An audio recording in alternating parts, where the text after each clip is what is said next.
The Galactic Combat Training Facility on Station Kepler-9 had seen many species pass through its reinforced halls, but none quite like the humans. They were new to the Intergalactic Coalition, a species that had only recently achieved faster-than-light travel, yet they carried themselves with a peculiar confidence that unnerved the older races. Isla Casper stood in the center of Training Bay 7, her lean frame dwarfed by the towering Vrexian instructors around her. At 5'6", she was considered average for her species, but here among the galaxy's elite warriors she looked like a child among giants. Her dark hair was pulled back in a tight bun, and her gray eyes remained calm despite the tension crackling through the air. The training session had been going smoothly until Commander Thrak decided to introduce a special challenge. The massive Vrexian, standing nearly 9 feet tall with midnight black scales and crimson eyes, gestured toward a reinforced containment unit at the far end of the bay. "Today," Thrak announced, his voice resonating through the chamber like rolling thunder, "you will face a test of dominance, not of strength but of will." The other trainees, 2 Kelhari hunters with their crystalline exoskeletons, a hulking Braxan warrior whose forearms rippled with bioengineered muscle, and a sleek Yusari scout with chameleonic skin, all shifted nervously. They knew what was coming. The containment unit hissed open, and from within emerged a creature that made even the seasoned warriors take a step back. It was a juvenile Krethax, one of the apex predators from the death world of Kretha Prime. Even as a cub, it stood 4 feet at the shoulder, its muscular body covered in mottled gray fur that seemed to absorb light. 6 eyes arranged in 2 rows gleamed with predatory intelligence. Its jaws, even partially closed, revealed rows of serrated teeth designed to tear through bone and armor alike. The Krethax cub padded into the training area, its movements fluid and deadly. It surveyed the room with the casual arrogance of a creature that had never known fear, never experienced being prey. "Approach it," Thrak commanded. "Establish dominance through presence alone. No weapons. No violence, only will." The Kelhari hunters exchanged glances and stepped forward together, their crystalline bodies chiming softly with each movement. The Krethax turned its multiple eyes toward them and released a low, rumbling growl that vibrated through the floor plating. The sound carried frequencies that bypassed conscious thought and spoke directly to the primitive brain, the part that remembered being prey, that understood death. The Kelhari froze. One took a step back, then another. The growl intensified, and they retreated to the safety of the observation line, their crystalline faces reflecting their shame. The Braxan warrior strode forward next, all 4 arms spread wide in an impressive display of size and strength.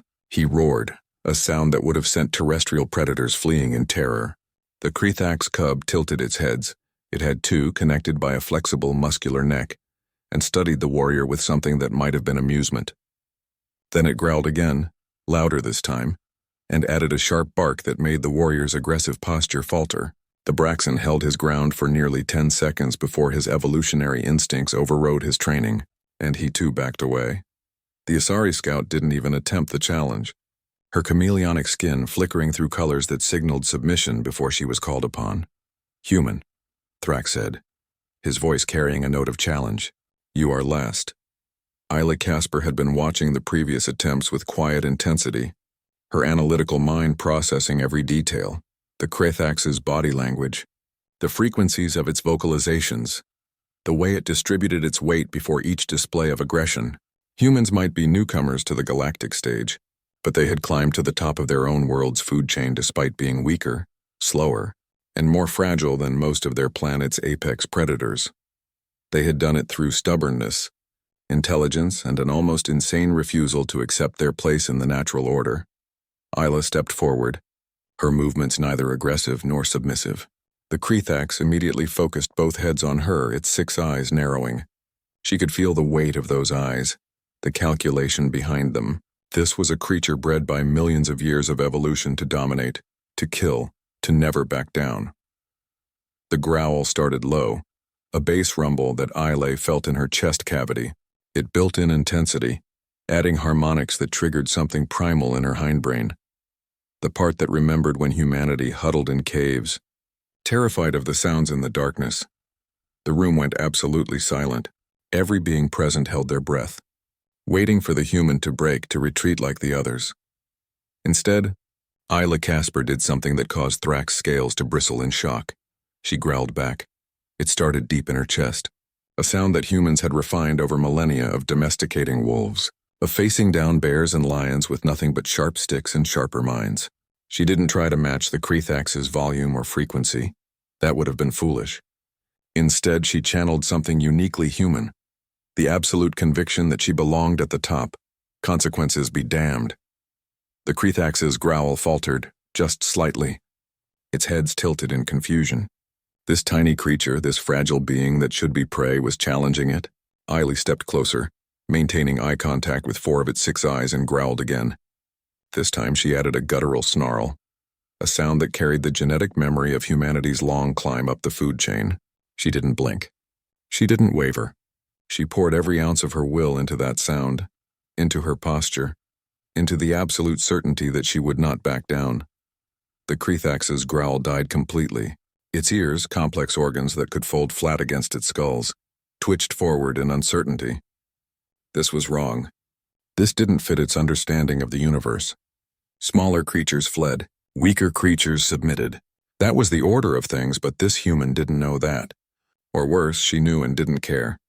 Isla took another step forward and growled a third time, softer now, but with an edge of what human behavioral scientists would have recognized as dominance assertion. It was the sound a pack leader made, the sound that said, "I am in charge here, and you will accept this." The Krethax cub did something that had never been recorded in any coalition training facility. It purred. The sound started as a low rumble, entirely different from its aggressive growl. Both heads lowered slightly, and its powerful haunches settled into a sitting position. It was still a deadly predator, still capable of tearing Isla apart with casual effort, but in that moment it had acknowledged something fundamental. This human had outstubborned, a creature whose species had never learned the concept of retreat. The silence in the training bay stretched, for 5 full seconds before Commander Thrax's booming laugh shattered it. The sound was so unexpected that several trainees jumped. "Magnificent," Thrax roared, his scales flushing with colors that indicated extreme pleasure. "In 30 cycles of training, no one has ever made a Krethax cub submit."